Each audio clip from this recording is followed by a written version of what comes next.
Alors, je m'appelle Alexandre.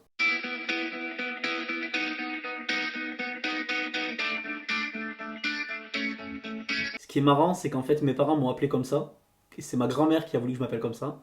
Et en fait, ce prénom, quand on regarde sa signification, ça veut dire celui qui aime les hommes, donc qui aime les gens autour de lui.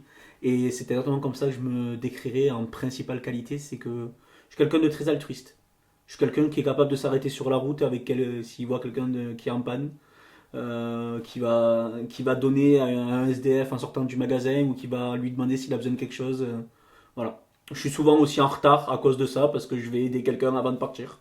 Donc voilà, c'est surtout comme ça que je me décrirais, quelqu'un qui, qui aimerait être un super-héros. Je suis un être humain qui agit, qui vit, qui fait des choses, qui fait des choix qui peuvent des fois être les mauvais, mais qui va toujours tout faire pour les arranger derrière. Je fais en sorte de ne pas être nuisible à la société. Et je dis souvent qu'on est plusieurs dans ma tête, mais il y en a qui pourraient croire que, voilà, que c'est des problèmes, des choses comme ça. Mais moi, j'ai vraiment cette impression-là qu'il y a plusieurs Alexandres dans mon corps. Il y a l'Alexandre enfant qui est là en train de s'amuser, qui est d'imaginaire, plein de rêves. Il y a l'Alexandre adulte qui est là pour prendre les choses en main. Et il y a même des fois l'Alexandre vieux. Donc il y a un Alexandre triste, un Alexandre heureux. C'est aussi quand je vais rencontrer des gens, les premiers temps, je vais être quelqu'un qui va pas être effacé, parce que je vais être bien présent, mais je vais beaucoup, beaucoup analyser. Et les deux, trois premières fois que je vais voir quelqu'un vont être des phases un petit peu analytiques, c'est-à-dire où je vais chercher cette personne, comment il faut l'approcher, comment il faut l'apprendre. Et du coup, quand je rencontre quelqu'un qui est difficile à cerner, eh ben, je suis très mal à l'aise, parce que du coup, je sais pas du tout comment je dois aborder cette personne. Donc, et c'est vrai que je suis quelqu'un de très adaptable en fait. Je m'adapte énormément avec les gens que j'ai en face de moi. Et je réfléchis, tout simplement. Je réfléchis et je cherche toutes les solutions possibles. Et je prends du recul. Quand quelque chose m'arrive en face, au lieu de me dire c'est une fatalité, fait chier, eh bien je me dis il nous arrive des couilles, il y a peut-être des trucs bien qui vont arriver derrière. Voilà. J'essaie de voir toujours le positif. Et ça marche des fois. Ben, des fois même on peut retourner une situation quelque chose qui de base était très négatif, ben, finalement, de cette situation négative va s'en découler une autre situation qui va l'être un peu moins et qui finalement va arriver sur une happy end. Donc j'aime croire en l'happy end. En qualité, en fait, mes qualités sont également mes défauts. C'est-à-dire que je suis quelqu'un qui aime quand tout est organisé. Donc, mais le problème, c'est que quand on aime quand tout est organisé, ben, on n'aime pas quand quelqu'un fout le beans. Donc voilà. Mais en qualité, ouais, je suis quelqu'un qui aime être quand c'est organisé, qui aime vivre. Voilà, ma gentillesse, c'est la plus grosse de mes qualités. La gentillesse et la joie de vivre. Celui de toujours apporter du bien autour de moi. Celui voilà, d'être toujours généreux, toujours gentil. Bon, il y a des fois où c'est plus dur que d'autres, mais ouais, celui vraiment d'apporter du bonheur, parce que le fait d'apporter du bonheur, on apporte de la lumière. Et en fait, je me dis que si j'apporte du bonheur à quelqu'un, cette personne sera de bonne humeur, va apporter du bonheur à une autre, qui apportera du bonheur à une autre. Et c'est mieux que l'inverse. Je fais partie des gens qui disent il faut bien qu'il y ait quelqu'un qui le fasse. Si je ne le fais pas, qui le fera? Voilà. Et en fait, effectivement, ben, si je suis à côté de quelque chose, une poubelle est renversée, tout le monde va passer à côté, mais si personne ne la ramasse, en fait, tout le monde continuera de passer à côté, elle va finir par se déverser encore plus. Tandis que si on passe et qu'on la remet directement, les personnes qui arriveront derrière n'auront plus cette poubelle au milieu. C'est-à-dire que moi, mon bonheur, c'est quand les gens que j'aime sont heureux. Donc partant de là, ce qui donne un sens à ma vie, c'est de faire en sorte que les gens autour de moi soient heureux pour que moi je sois heureux. Eh ben mon pire défaut, du coup, c'est ça, c'est que je suis quelqu'un pas de trop organisé, mais qui aime vraiment quand tout fonctionne comme il veut. Donc je vais cuisiner chez moi, il faut que ce soit cuisiné à ma manière. Si je range un placard, il faut que ce soit rangé à ma manière. Et si ma femme elle a le malheur de le ranger autrement, eh ben on se dispute. Mais on finit par le ranger à sa manière quand même. Les gens que j'aime, surtout ça. Le chant aussi, toujours. Mais depuis pas mal de temps maintenant, c'est surtout les gens que j'aime, passer du temps avec eux. Quand je suis quelqu'un qui déteste être seul, donc quand je suis avec les gens que j'aime, j'ai l'impression de réellement vivre. Ce qui me procure de la joie, c'est les gens que j'aime. Ce qui me procure de la peine, c'est de les perdre. Voilà, tout simplement. Peu importe la manière, hein, ça peut être ben, la perte totale par la mort, mais perdre quelqu'un aussi par des conflits d'intérêts, par le temps, par l'éloignement. Et ça, c'est ce qui me procure le plus de peine, je pense, et qui peut me faire le plus mal aussi. Ça et la solitude. Enfin, voilà, comme je disais tout à l'heure, je suis quelqu'un qui déteste être seul. Donc, ben, vous prenez quelqu'un qui aime être en groupe, vous lui retirez les personnes qui l'aiment, il se retrouve tout seul. Donc, voilà. La souffrance au cours de ma vie, ben, ça a été beaucoup l'ignorance, beaucoup le fait d'être mis de côté. Un petit peu les moqueries aussi chez moi. Enfin, ma part de souffrance, en fait, ce qui est étrange, c'est que j'ai toujours dit que le foyer, la famille, c'était les choses les plus importantes. Mais en même temps, plus petit, c'est les choses qui m'ont fait le plus souffrir. Euh, J'arrivais à une période de ma vie où je préférais être au lycée, même si j'allais pas en cours. Donc j'arrivais au lycée à 8h, je rentrais à 18h, juste parce que ben, au moins j'étais avec mes amis, j'étais au lycée, tout se passait bien. Et où dès qu'il fallait que je rentre chez moi, je n'avais pas la moindre envie, quoi. Donc ouais, la période de souffrance de ma vie, ben, c'était chez moi en fait.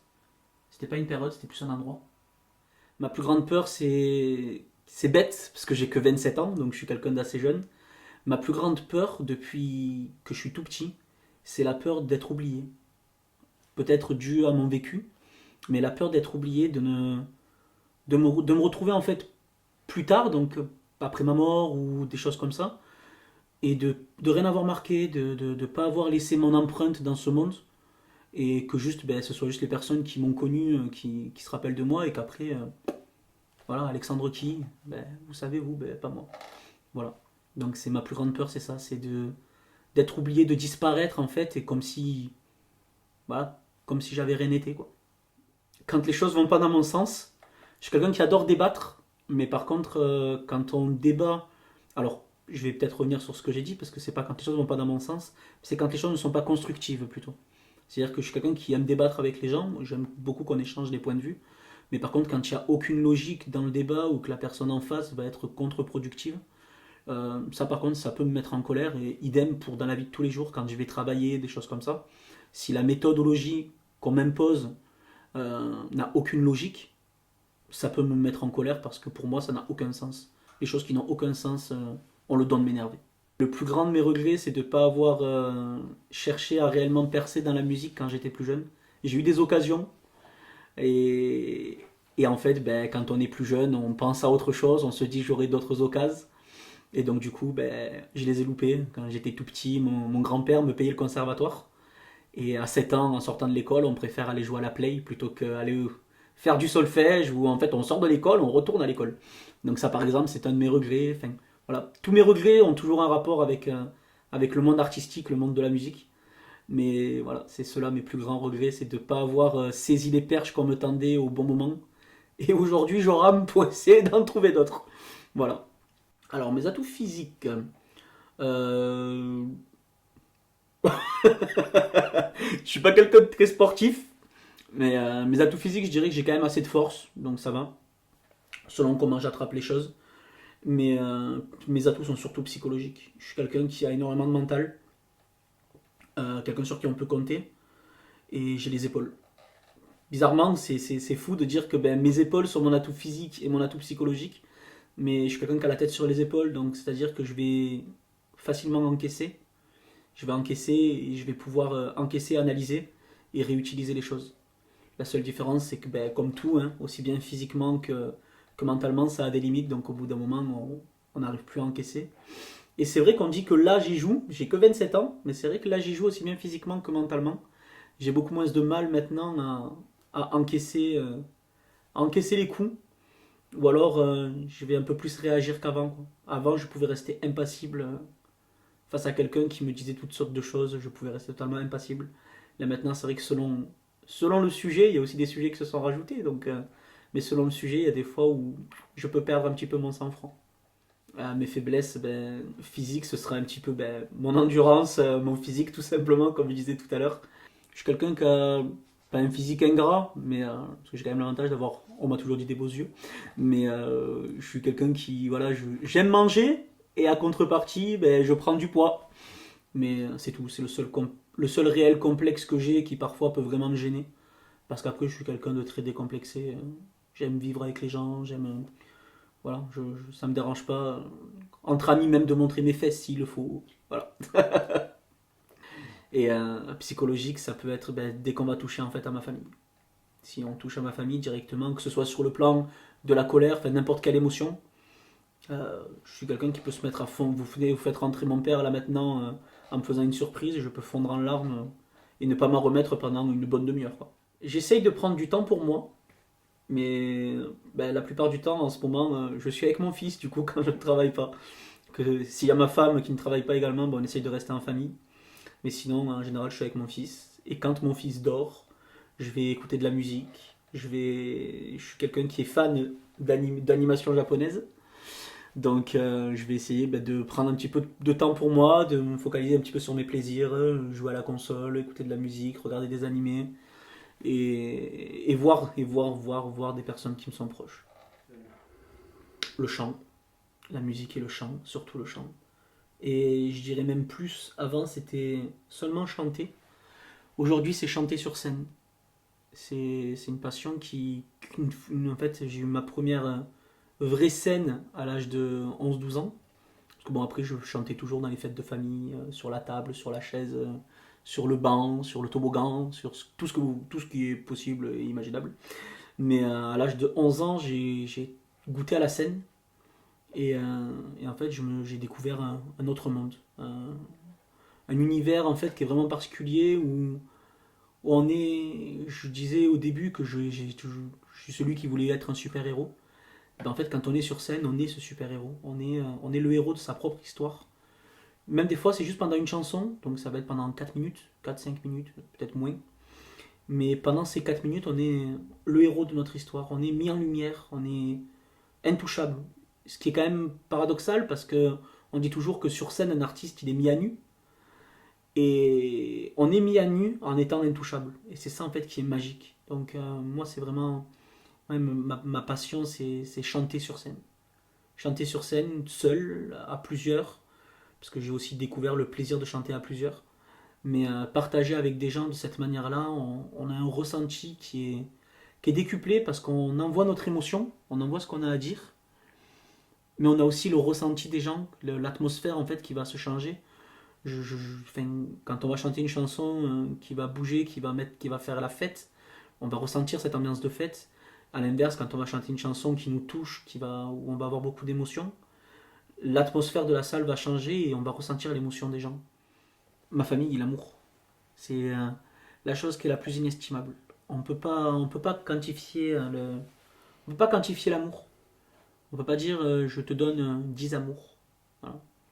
Donc les gens qui vont dire oh, ce qui a de la valeur c'est l'argent, c'est les bijoux, c'est les choses matérielles, ça a de l'importance. Mais oui, donc l'argent ne rend pas heureux. Ce qui est important c'est les moments, c'est ce qui a de la valeur, c'est ça, c'est vivre un bon moment avec les gens qu'on aime, c'est rire, c'est pleurer de rire, c'est aimer, c'est voilà, c'est le foyer en fait. Ouais, le mot que je vais revenir c'est le foyer. Ce qui a de la valeur c'est le foyer.